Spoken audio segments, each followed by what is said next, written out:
Bonjour à tous, j'espère que vous allez bien. Bonsoir plutôt parce que je tourne la vidéo le soir. C'est une vidéo rapide en fait que je fais en réaction à plusieurs commentaires et demandes que j'ai eu, notamment quelqu'un qui m'a dit qu'elle avait un flot de pensée incessant et qu'elle avait du mal à calmer ce flot de pensée. Donc c'est une super question d'ailleurs parce que c'est quelque chose qui nous concerne tous. Quand on parle du petit vélo ou du mental qui avance et qui tourne et on ne sait pas quoi en faire. Et je voulais donner deux, trois petites astuces. Alors, c'est des choses qui peuvent paraître super bateau. Moi, la première, quand on me les a dit il y a quelques années, je me suis dit, mais ils sont sérieux. Enfin, c'est... Et en fait, quand on comprend cette différence entre le mental et le cœur et qu'on arrive à avancer vers ce grand tout, comme je vous expliquais dans la vidéo d'avant, c'est-à-dire une connexion à ce qui nous entoure qui est beaucoup plus profonde, qui est beaucoup moins réfléchie, bizarrement, la pensée se calme. Alors, c'est assez dingue de dire ça.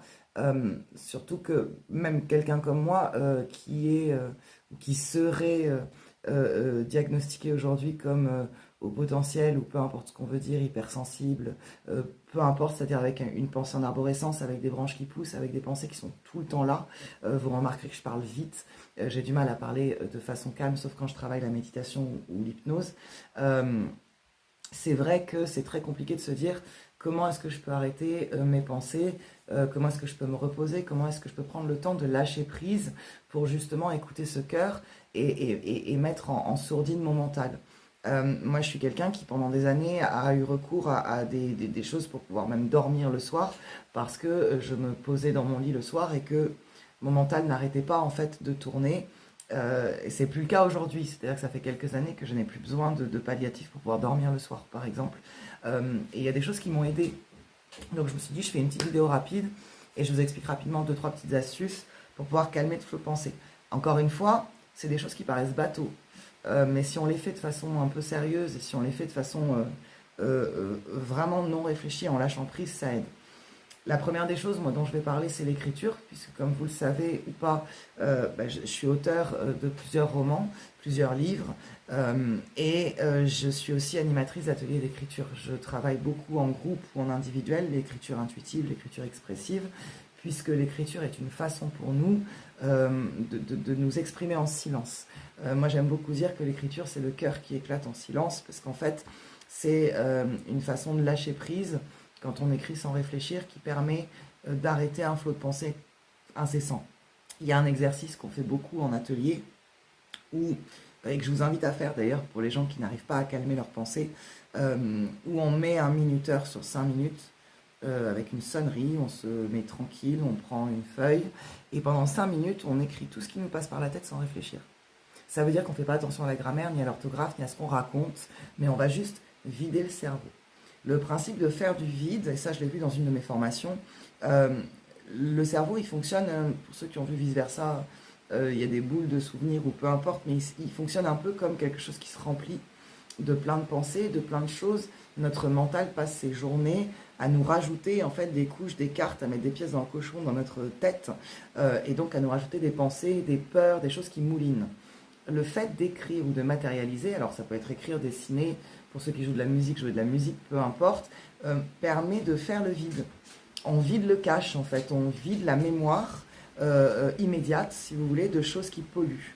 Donc l'écriture, l'exercice que je vous propose là d'écrire 5 minutes sans réfléchir, permet de faire le vide.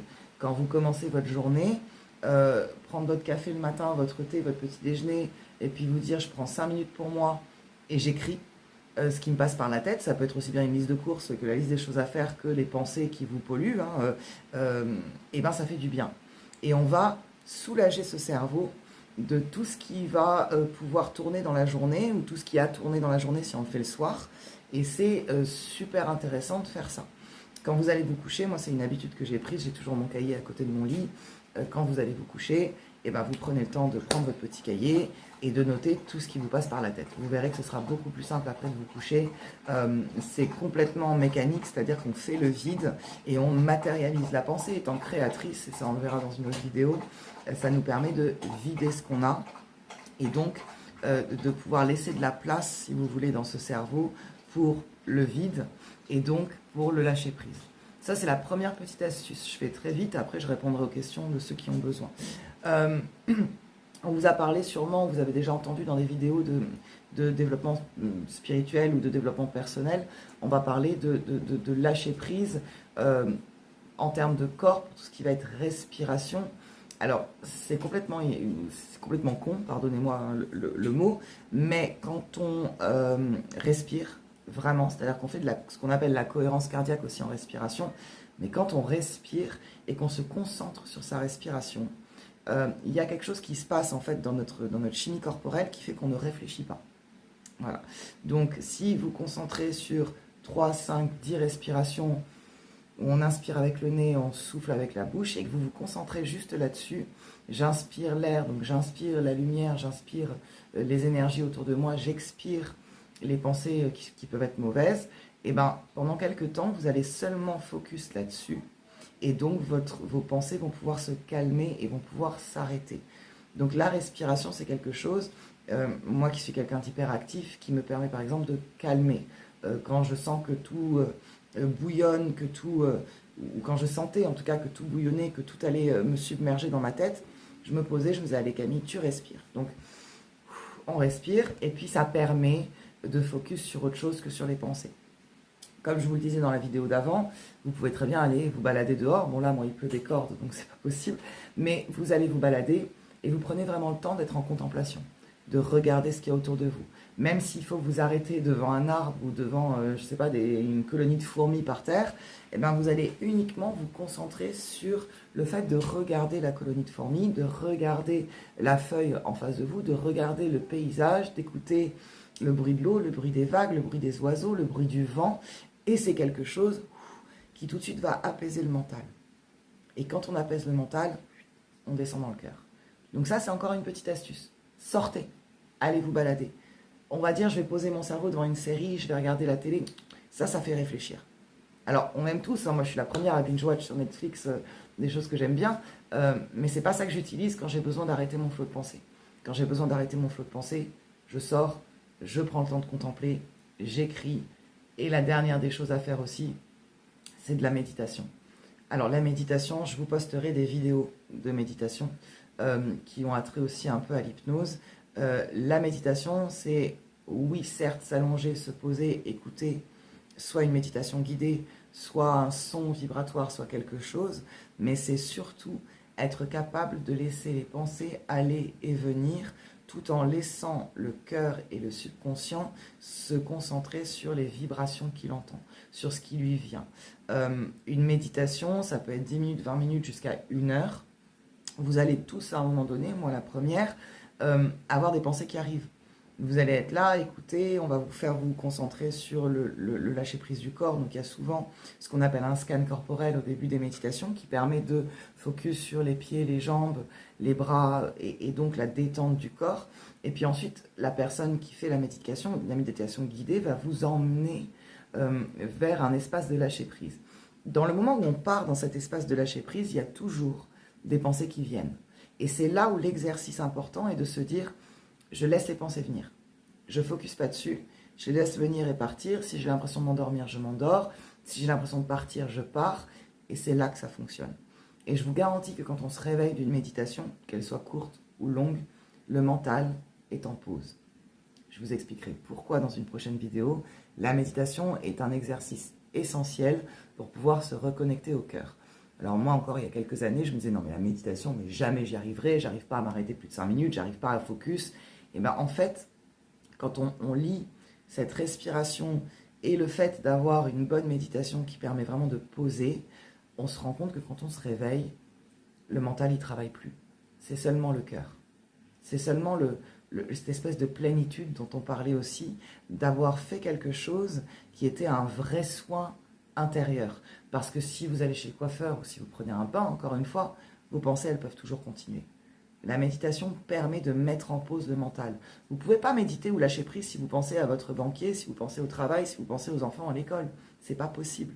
Donc ça vous oblige à mettre en pause. Et matérialiser la pensée ensuite, comme avec l'écriture, dans de la créativité, dans des activités, c'est aussi bien, puisque ça nous permet de faire le vide. Ça, c'est les petites astuces. Un petit exercice que j'ai vu aussi sur une des vidéos que j'ai beaucoup aimé de Mathieu Biasotto, hein, je reparlerai encore de lui, c'est l'exercice d'être vraiment en pleine présence, en pleine conscience. Je finirai par ça. Vous prenez un stylo ou n'importe quoi et vous focussez, vous regardez ce stylo pendant, je sais pas, 30 secondes. Vraiment, vous regardez tout le stylo. Vous regardez les rainures, vous vous concentrez dessus, à quoi il ressemble, quelle couleur, qu'est-ce qu'il y a dedans et tout. Et d'un seul coup, une fois que vous avez vraiment concentré votre attention sur ce stylo, vous essayez de lever la tête et de concentrer sur tout ce qui est autour de vous. Une poutre, une lumière, un rideau, une fenêtre, un évier, une sculpture, un chien, la pluie dehors, tac, tac, tac. Et si vous faites ça pendant plus d'une minute, vous vous rendrez compte qu'à ce moment-là, votre cerveau, il n'a pas réfléchi. Il a juste été en conscience de ce qu'il y avait autour de lui. Ça, c'est aussi une façon. C'est un exercice qui prend 2 minutes et qui permet de mettre en pause le mental. Prenez un stylo, un doigt, je ne sais pas, un objet tout simple. Vous vous concentrez dessus pendant quelques secondes. Vraiment, vraiment concentré. Et hop, vous levez la tête et vous regardez juste autour de vous. Et vous faites le détail dans votre tête, la liste de tout ce que vous voyez.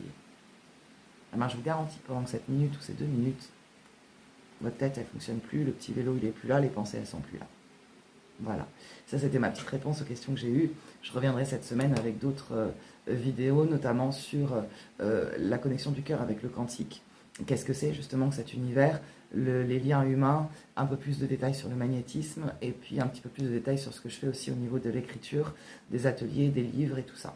Je vous souhaite une bonne soirée à tous ou une bonne journée, peu importe quand est-ce que vous regardez cette vidéo et je vous dis à très bientôt.